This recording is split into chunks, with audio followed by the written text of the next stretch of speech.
Hey guys, it is Julie here with JT.Wealth.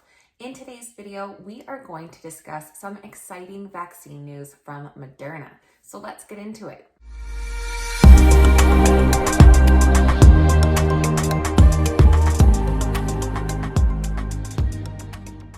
All right, guys, welcome back and thank you so much for being here. I hope you're all having a very happy Monday. Today, we got some exciting news from Moderna regarding their vaccine. So we are going to cover that update, what it means for the overall market, how they compare to competitors, and what it is looking like for Moderna's stock. And just before we dive into all of that info, this is just your friendly reminder that if you enjoyed today's video, make sure you give us a big thumbs up and leave your thoughts down below in the comments. Other ways to support the channel are by checking out our description where we have some awesome links. This includes links to my Patreon page where you can get access to our Discord chat group, plus some great referral links if you're looking to open up a new investment account. Okay, now let's jump right into vaccine news. And that starts off with an exciting announcement from last Monday, November 9th, when Pfizer and BioNTech announced a vaccine candidate against the virus that achieved success in their first interim analysis from their phase 3 study. And everyone was really excited to hear that their vaccine candidate was found to be 90% effective in preventing the virus. Submission for emergency use authorization to the U.S. Food and Drug Administration planned for soon after the required safety milestone is achieved, which is currently expected to occur in the third week of November. So of course, we saw markets rally from this news, as there is that promise of our future eventually returning to some type of normal. And then this Monday morning, we were graced with another exciting report regarding the vaccine. And that was from Moderna, who said their vaccine candidate meets its primary efficacy endpoint in the first interim analysis of their phase 3 COVE study. And their phase 3 study met statistical criteria with a vaccine efficacy of 94.5%. So nearly 5% more efficient than the Pfizer vaccine that everyone was already really excited about. Further to that, their first interim analysis was based on 95 cases, of which 90 cases were observed in the placebo group versus 5 cases observed in the vaccine group, which gave them that vaccine efficacy of 94.5%. A secondary endpoint analyzed severe cases of the virus and included 11 severe cases. In this first term analysis, all 11 cases occurred in the placebo group and none in the vaccinated group. One other point to quickly mention was there was a lot of concern when they were entering these phase 3 trials to ensure that there was enough diversity represented in their trial groups. So I just wanted to quickly highlight this graphic that Moderna put together to show their commitment to diversity inclusion over their 30,000 participants within the study, ranging between background, age, health situation, all kinds of varieties there. Okay, so now how did the markets react to this positive news from Moderna? Well, stocks rose sharply in another risk-on day driven by these encouraging developments. Shortly after the open, the Dow Jones Industrial Average gained 1.3%, touching an all-time high. The S&P 500 rose 0.8%, while the tech-heavy Nasdaq Composite added 0.3%. The 10-year Treasury yield inched up to 0.92%, while crude oil rose 4%. The Pfizer news last week meant that the vaccine could be distributed by year-end, but that more than 1 billion doses could be distributed by some point in 2021. 2 doses are needed for 1 patient, reducing the number of people that can take the vaccine and questions over distribution.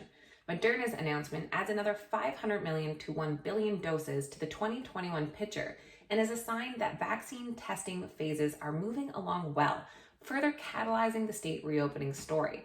Today's news should solidify the market rally that has been in place since last week, and visibility towards a return to normality is increasing, and this should provide more fuel to the reflation rally, with small caps, value, and cyclicals clear beneficiaries. Now, there was one other piece of news released this morning that I think might give Moderna a bit of an edge over their competitors. And that is Moderna announcing a longer shelf life for its vaccine candidate at refrigerator temperatures.